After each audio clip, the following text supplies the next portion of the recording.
All right, family. Just want to do a little update for the month of October. We reached about the halfway point of the month. So I figured I'd get a little, you know, little update video going. On this one, I'm going to do something I usually don't do and go completely unedited. So I'm going to talk through this one, try to get it as short as possible and just upload it straight to YouTube, show you what I got going on. I'll let you know that, of course, this is my 75-gallon Haitiensis grow out. It's got a 40-gallon breeder sump, which you can't see right now. I'm going to highlight it in a second. I did a really deep clean yesterday on the aquarium, but I kind of skipped some spots on the glass. What's an aquarium without algae, though? So, oh well. The algae ain't going nowhere. It'll stay. It'll be fine. You'll still get to see the fish. So let's get right into it. I'm going to go ahead and walk up to the aquarium and we'll do some focusing and make sure you get a good shot of the 5 Haitiensis that's in here. This guy, as you can see, is digging. I don't know why he's digging or what he's digging for, but he's got a pit on the side of that flower pot that's actually pretty freaking deep. And then I always say that he's putting on some type of like territorial or dominant color. That's when you see his fins turn black like that. When they get really dark like that, that's when he's in like the height of his little dominant mood that he goes into. But this is my main guy. I think this is my male that I'm probably going to end up keeping. Oh, he's been a show off today. But this one I think is one of my alternative females.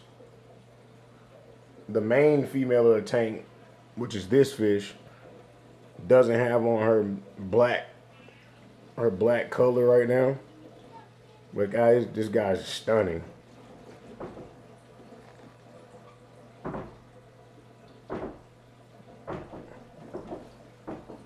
But that's like you'll notice you'll just change colors on you and go jet black and then turn back. But here are a couple of the other ones. And my daughter's like behind the door knocking on the door. I locked her out. So she's like being obnoxious right now. She'll be okay.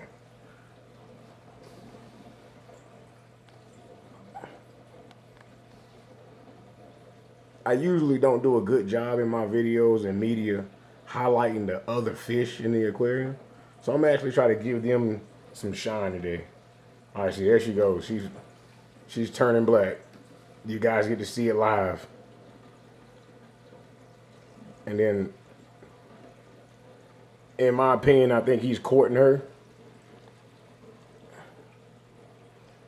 They kind of do this thing where they like run all the other fish off from a certain area in the aquarium, and then these two guys are kind of like, man, just stay away from me. I don't want anything to do with that. But as I was saying, yesterday I did like, it took me about an hour. I did some like actual intense aquarium maintenance.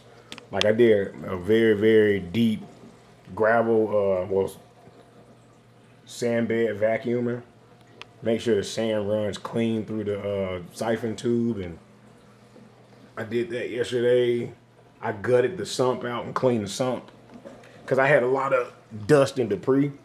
Well, really, I did a water test, and after a week, I was at like 20 ppm for nitrates, which I don't like, especially for these guys because they can be sensitive for anybody that's ever kept them will tell you.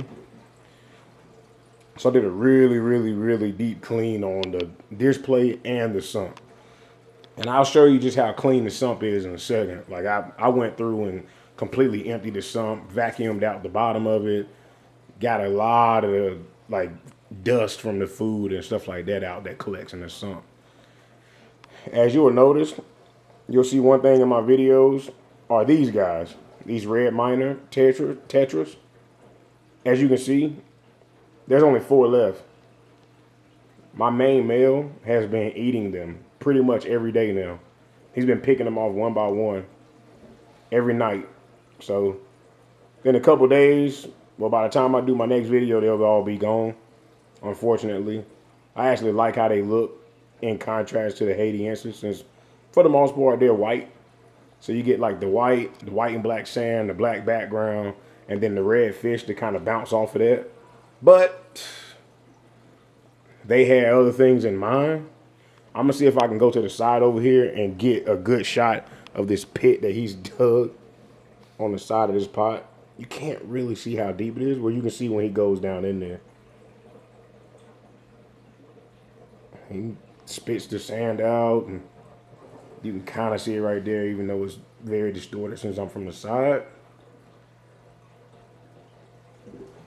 But here's just some more shots of them.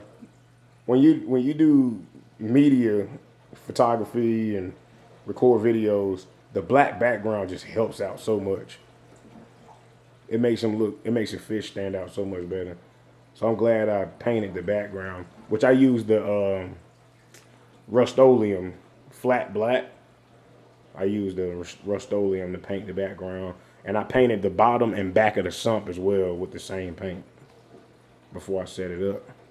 So I'm gonna highlight the sump real quick before I run out of time. Here, well, I was gonna use the light from my phone. All right, so here you got a filter sock. So that's getting all the gunk. I just got real bad lighting down here. Here is where I do water changes.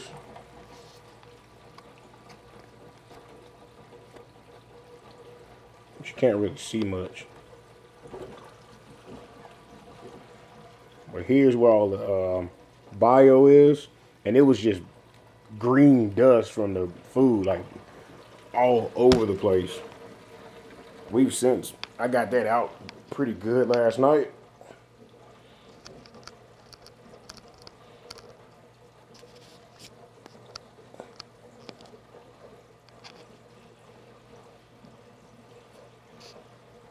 And of course, sponge filters down there.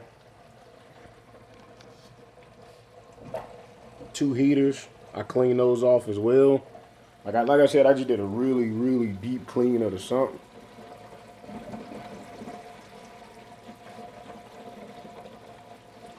I want to note one thing. Just where I keep this thing running. Right at between 84 and 86 degrees.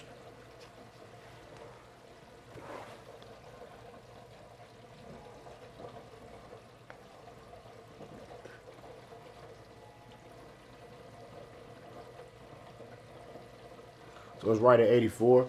I actually turned the heaters down last night.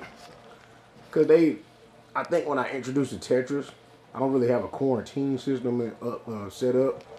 So I think they introduced a little bit of it. So I had bumped it up to 86. It's since gone away. So I turned it back down. So it's going to be like 83 degrees, generally where it sits.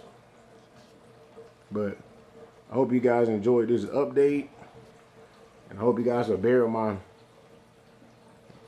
lackluster camera work with no editing and my talking.